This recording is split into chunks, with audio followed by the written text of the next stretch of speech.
Hello, welcome to day 20 of 31 in 31. I'm John from Just Another Horror Podcast. You can find us on Stitcher, Podomatic, and iTunes. Be sure to rate, review, and subscribe to the show. We have a new show every Monday, and in November it's request month, so get your requests in, horrorcastings@gmail.com. We got one spot left, so if you want us to watch a movie, let us know.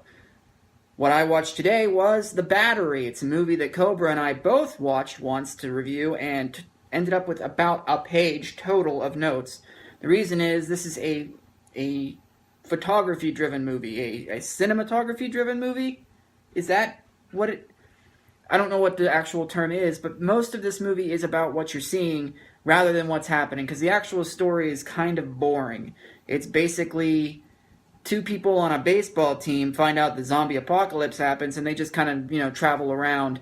One of them is like, this is awesome, been waiting my whole life for this, I'm gonna kill some zombies. The other one is trying to keep his humanity throughout the movie. So you see his friend, trying to get him to kill some zombies, because he's gonna have to. He has to give this part of it up. Everything around him is crumbling, society's falling apart, so he has to give up that part of himself, and he doesn't really want to. And at one point in the movie, his friend lets a zombie into a room with him with one weapon beside him and shuts the door and won't let him out, forcing him to kill this zombie and separate himself from the society that he's used to living in. This is a really unusual film review by me, because usually I make jokes and whatever, but I think this movie takes itself very seriously, so I'll make an attempt at doing that.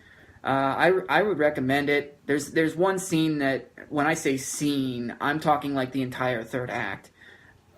The final scene takes place inside of a car while there's zombies on the outside, and they're basically like trapped in the car because of extenuating circumstances that happened a couple minutes earlier. But this scene goes on for a really long time. One of them gets out to go get some keys, and you stay inside the vehicle while he's out there, and man, it just goes on.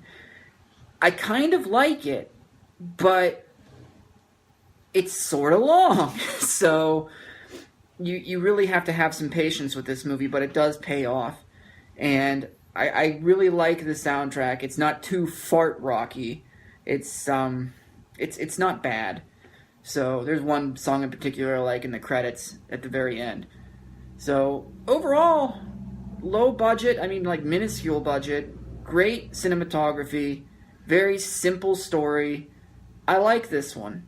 It wouldn't be worth doing a review like we like to do, because there's really not much to talk about. It's more you have to see it. So definitely check out The Battery. Alright, see you tomorrow.